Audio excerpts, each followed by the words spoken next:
Eccoci qua, abbiamo un'altra testimonianza.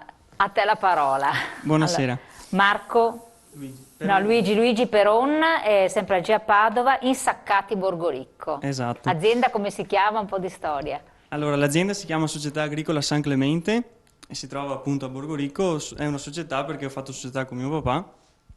E diciamo che io mi sento un po' fortunato rispetto agli altri giovani agricoltori, perché comunque ho tutta la famiglia che mi aiuta e comunque mio papà ha sempre fatto l'agricoltore, quindi c'era già un'azienda alle spalle, cerealicolo zootecnica, che Quindi voi lavorava. avete la produzione degli animali, gli animali poi anche li macellate, fate la produzione naturalmente degli insaccati Esattamente. che vendete. Nel 2010 io ho fatto domanda del primo insediamento con il PSR e appunto per creare un capannone nuovo per l'allevamento e in Quindi più ingrandirvi, insomma. ingrandire l'allevamento e fare anche un laboratorio a normativa CE per appunto la lavorazione delle carni e trasformarle in insaccati con tutte... Perché prima non c'era?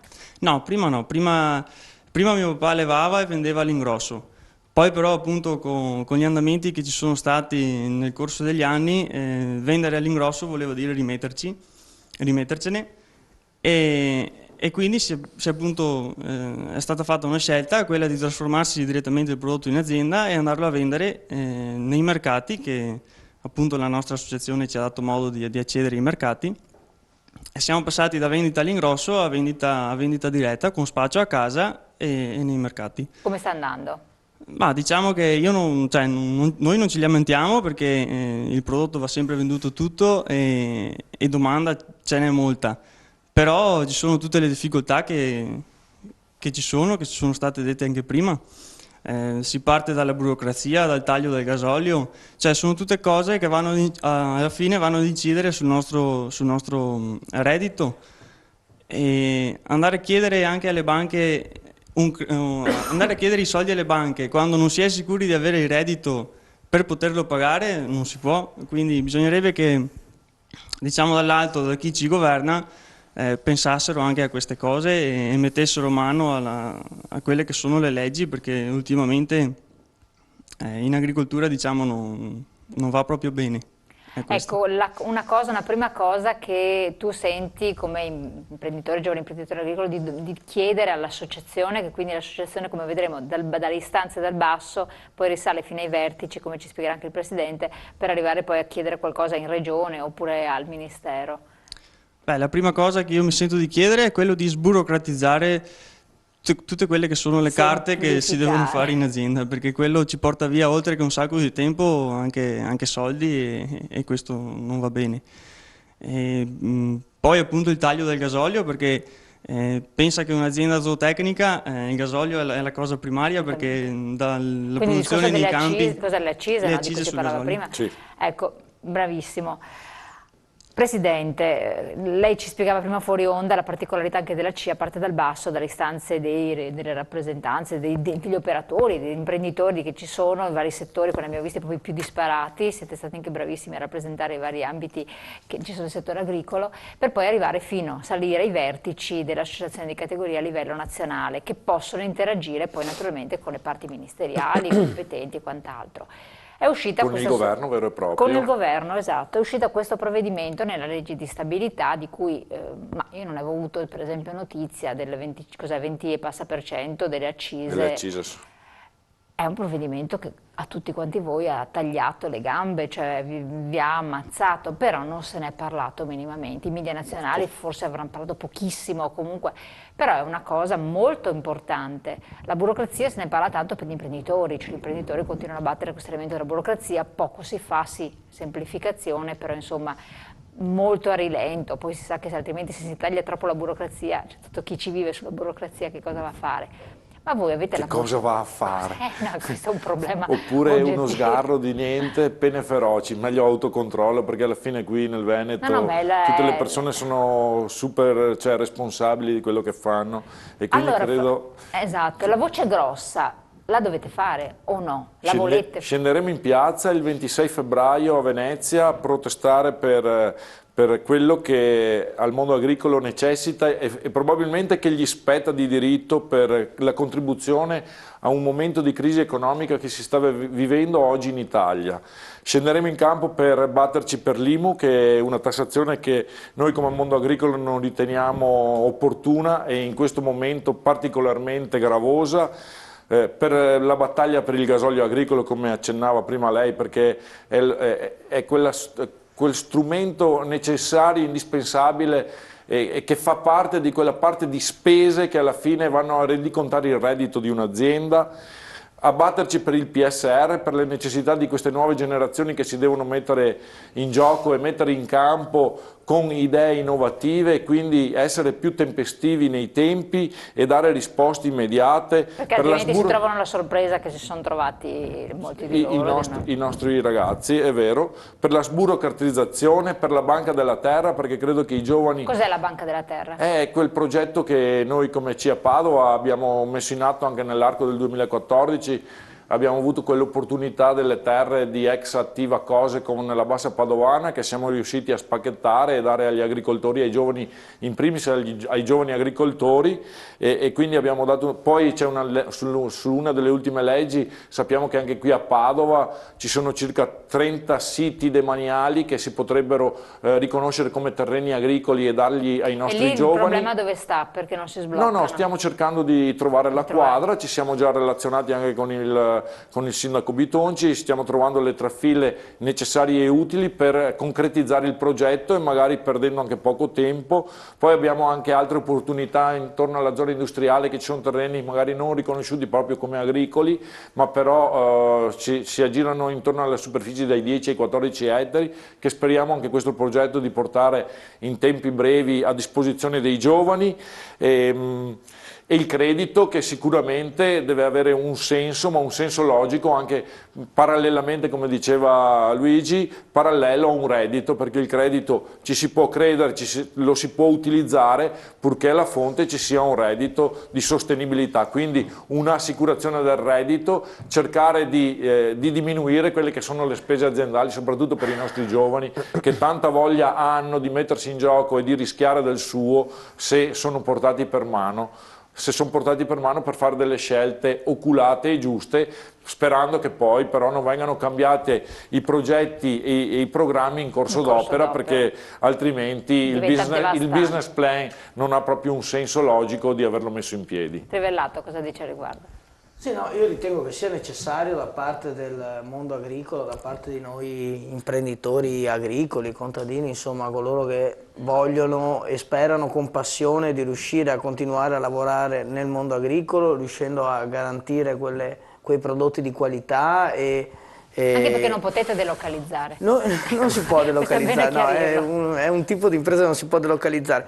Per cui credo che sia necessaria una presa forte che deve partire per forza di cose dagli agricoltori direttamente, con l'appoggio delle organizzazioni sindacali, ma è fondamentale insomma che ci sia un po' un risveglio, un po' un rifarsi sentire, perché questa mazzata che è arrivata sul gasolio agricolo del 25%, che non venga conosciuta da tutti, ma anche che non si faccia informazione rispetto a quello che abbiamo sentito anche durante questa serata, durante questa trasmissione, insomma, relativamente alla qualità dei prodotti, Una cultura deve essere una cultura diffusa in modo che diventa un patrimonio, uno ne è pienamente consapevole e fa dopo delle scelte in base alle proprie disponibilità, perché per carità... Questo è fondamentale questo, ed è fondamentale dall'altro lato la questione della Banca della Terra che accennava il Presidente prima. Insomma, noi crediamo che sia necessario riragionare su quello che è l'organizzazione urbana e suburbana, insomma, nel Veneto, che è stata sfruttata a livello di territorio. C'è stata una cementificazione pazzesca negli anni 90 fino al 2000 con il proliferare di zone industriali che hanno sottratto terra che invece era agricola e che poteva continuare a essere agricola, per fare delle cattedrali nel deserto, come quelle che si stanno rivelando con la crisi economica, con capannoni vuoti che sono abbandonati e che invece avrebbero potuto avere ben altra destinazione, insomma. Per cui crediamo, rispetto alla Banca della Terra, che sia utile per permettere alle nuove generazioni di poter fare una propria azienda, ma anche rispetto alla riduzione della cementificazione e quindi al proliferare delle aree verdi, insomma, coltivate. Faccini, una battuta anche a lei e poi Cappello in chiusura. Beh, io come per finire mi auguro che sempre più giovani tentino di intraprendere la strada che abbiamo intrapreso noi, perché C'è ancora l'entusiasmo, nonostante le batoste. serve, perché sempre di più ci sarà bisogno di contadini, sempre di più ci sarà bisogno di persone che producono cibo, perché l'alimentazione è alla base della vita nel mondo. Nella vita una volta abbiamo bisogno del dottore, una volta abbiamo bisogno del prete, ma 3 volte al giorno abbiamo bisogno del contadino che ci dà da mangiare. Quindi è molto importante che i giovani traggano uno stimolo dalla terra, dall'agricoltura, e che con voglia e con, diciamo così, serenità tentino, tutti quelli che sono mossi da questa passione, tentino di intraprendere questo percorso insieme a tutti i loro colleghi, che per fortuna siamo tanti e hanno voglia di fare. e affiatati. Allora, Cappello, un'ulteriore cosa proprio per chiudere, l'Expo che ci sarà adesso a Milano, è questo, è l'agricoltura, è il vostro settore, un'opportunità o una porta che è semiaperta, in realtà è chiusa, come ho sentito alcuni commentare, un grande bluff, insomma che cos'è per voi? È un'opportunità che bisogna sempre cercare di arrivare a sfruttare. Quindi la vedete come un'occasione da prendere? È un'occasione da prendere, io spero che il 26, quando faremo la manifestazione in piazza dove porteremo le nostre idee per risolvere i problemi di IMU, gasolio agricolo e quant'altro, ci sia veramente la politica che ha voglia di capire i nostri problemi, di aiutarci per migliorare, per fare agricoltura.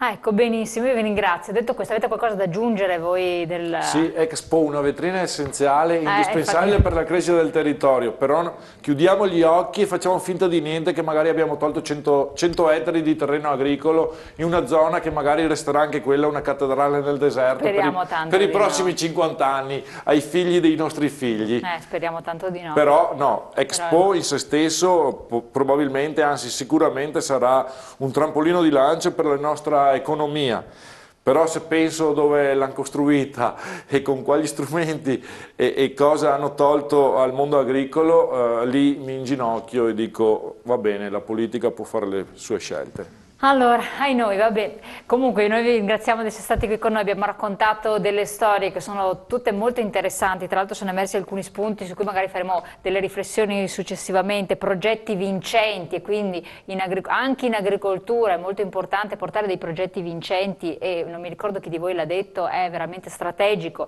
Qualità, la qualità premia, è difficile da raggiungere, implica sacrificio, ma alla fine c'è la qualità, lo si diceva, ed è una cosa fondamentale. E poi rinnovare e innovare con nuove idee. Queste sono altre due parole che sono tornate più volte sulle vostre bocche, le voglio sottolineare, perché effettivamente se non fanno innovazione i giovani con coraggio, magari immagino scontrandosi con le idee dei genitori, perché il portare un qualcosa di nuovo tante volte spaventa oppure fa paura, perché quello che dite anche voi non credo che sia stato anche facile da recepire, è veramente strategico e importante. Detto questo, io vi ringrazio i nostri ospiti e voi di averci seguito. Appuntamento come sempre a domani, buonanotte.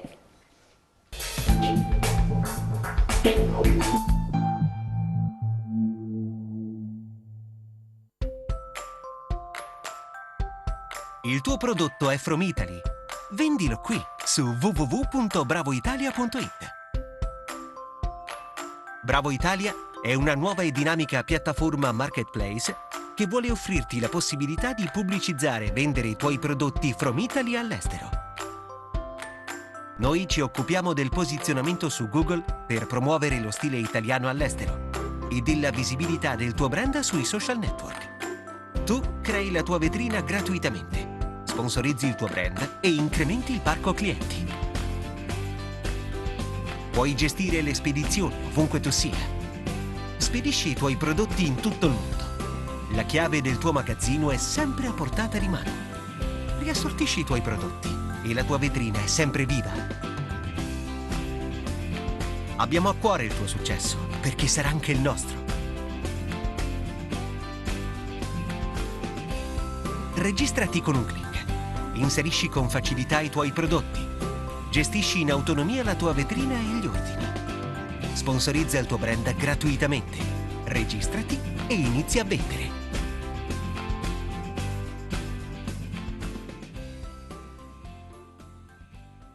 www.bravoitalia.com.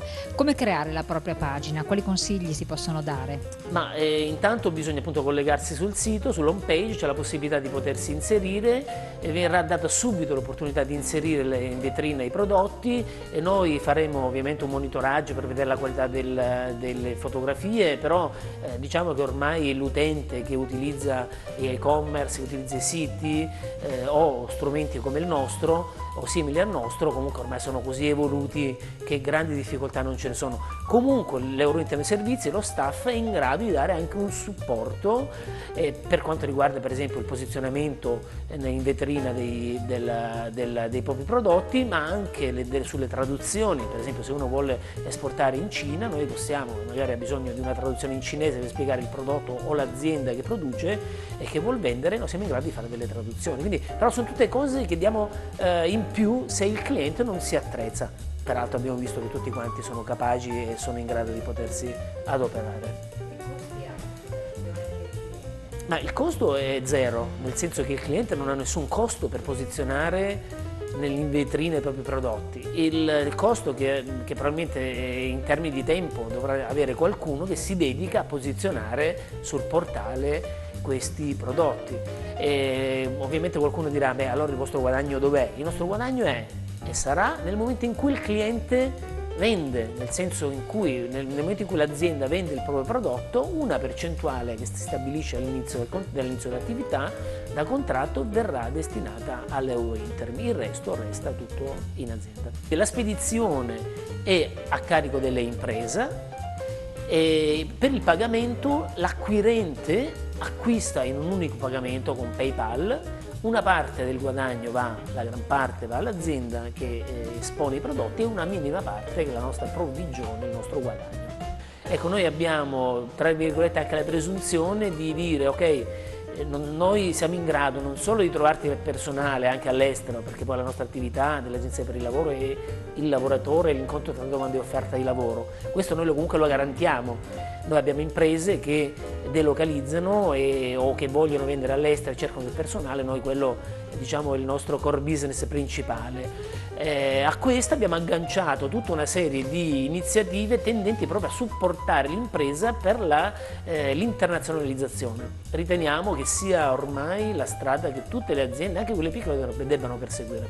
Devono accedere o possono accedere le aziende che non sono già strutturate, ci sono aziende che non hanno bisogno di Bravo Italia per poter vendere all'estero, ma quelle aziende che non sono strutturate e che hanno però un prodotto di qualità, made in Italy, che sia di qualità in termini di design, in termini di quell'atmosfera che solo il made in Italy può dare a un prodotto, ecco, quell'artigiano, quel piccolo imprenditore è quello il target che dovrebbe essere più interessato a Bravo Italia.